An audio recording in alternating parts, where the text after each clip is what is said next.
15 லட்சத்தில் புனரமைக்கப்பட்ட கர்ப்ப விருட்சம் நவீன மகப்பேறு அறையினை ஆட்சியர் திறந்து வைத்தார்.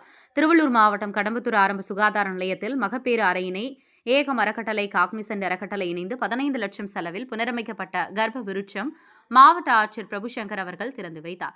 திருவள்ளூர் மாவட்ட கடம்பத்தூர் ஆரம்ப சுகாதார நிலைய மகப்பேறு அறையினை ஏகம் அறக்கட்டளை, காக்னிசன்ட் அறக்கட்டளை இணைந்து 15 லட்சம் செலவில் புனரமைக்கப்பட்ட கர்ப்ப விருட்சம் கர்ப்பிணி தாய்மார்கள் பயன்பாட்டிற்காக திறந்து வைக்கப்பட்டது. இதுகுறித்து ஆட்சியர் அவர்கள் தெரிவிக்கையில், இந்த நவீன மகப்பேறு அறை தனியார் மருத்துவமனைக்கு இணையாக வசதியுடன் அமைக்கப்பட்டுள்ளது. இது தொடக்கம்தான். இது மட்டுமல்லாமல் மருத்துவ மற்றும் மக்கள் நல்வாழ்வுத்துறை சார்பில் தமிழ்நாட்டில் உள்ள அனைத்து அரசு மருத்துவமனை மகப்பேறு பிரிவுகளிலும் இதுபோன்ற அமைப்பதற்கான நடவடிக்கை மேற்கொள்ள வேண்டும். மாவட்ட நிர்வாகமும் சமூக நீதி மற்றும் மாவட்ட நிர்வாக நிதி மூலம் மருத்துவத்துறைக்கு பல்வேறு உதவிகள் வழங்கி வருகின்றோம். ஏகம் அறக்கட்டளை, காக்னிசன்ட் அறக்கட்டளை இதுபோன்ற நிகழ்வில் தொடர்ந்து எங்களுடன் பயணிக்க வேண்டும். இது மட்டுமல்ல, திருவள்ளூர் மாவட்டத்தில் தாய் சேய் மரணம் இல்லாதவாறு நிலையை உருவாக்க வேண்டும் என ஆட்சியர் பிரபுசங்கர் அவர்கள் தெரிவித்தார். இதில் மருத்துவர்கள், அதிகாரிகள், செவிலியர்கள் உள்ளிட்ட பலரும் கலந்து கொண்டனர்.